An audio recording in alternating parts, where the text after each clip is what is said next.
Манай цуслан бол мэрэгэн буудийн өдрөмжлөх төвийн одоо дэргэдэх тэгээд цагаан эдээтэй гэр цуслан гэсэн нэртэй цуслан байгаа.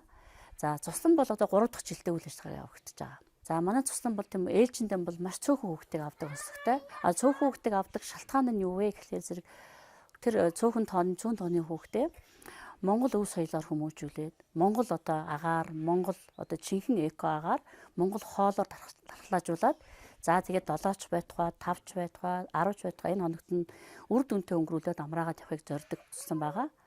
Ер нь бол тийм даалгавар хийлгэх ямар нэгэн стандарт сургалт энтрийг бол авдаггүй.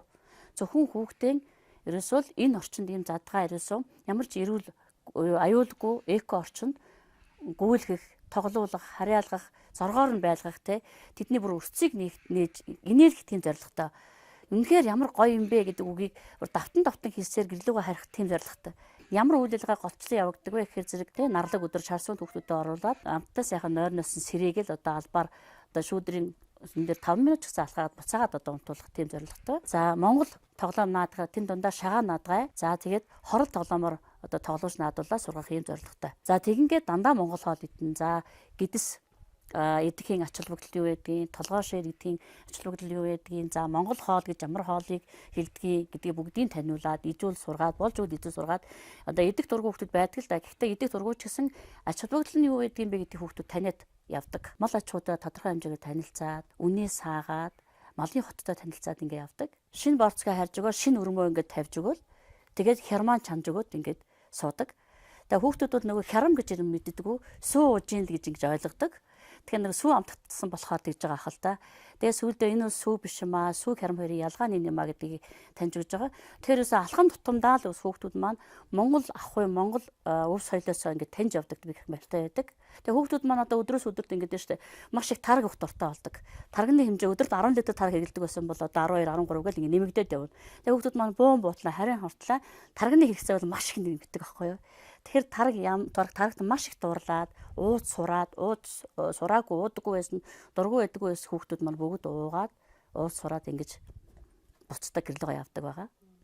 Тэгээд миний хувьд бол ингээд нөгөө цагаан эдийн дурлуулад явуулж байгаад бол сэтгэл айгу дүүр үлддэг л дээ. Нөхшөө хувьд бол. Тэрхэн төвдөө мэрэгэн буудын өдөр өнжүүлэх төв гэж ажиллаж байгаа.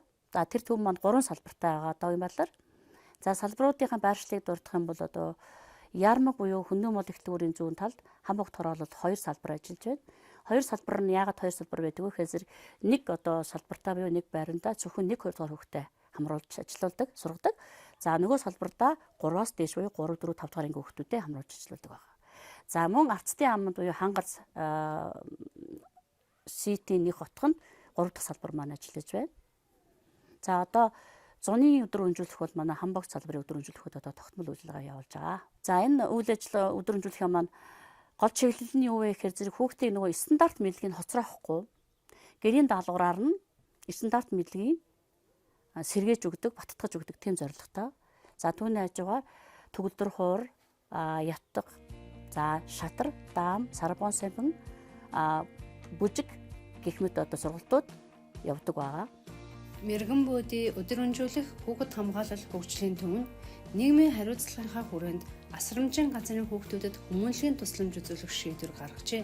Энэхүү шийдвэрийн дагуу 2025 оны 7 дугаар сарын 4-ний өдөр хүүхдүүдээ хүлээн авч тэдэнд эрүүл агаар биелүүлэх, сүү цагаан эдээгээр дархлааг нь дэмжих, шар суунд оруулж шавших зэргээр дархлаажуулалт хийж эхлэх юм байна. Эдгээр хүүхдүүд нь хагас өнчин, бутан өнчин, эцэг эхэн орхисон зэрэг зорилт бүлгийн хүүхдүүд учраас тэдэнд буян хийхээр зорьсны дагуу төвийн зүгээс хүүхдүүдийг орон байр, унаагаар үн төлбөргүй хангаж өгч байгаа юм байна.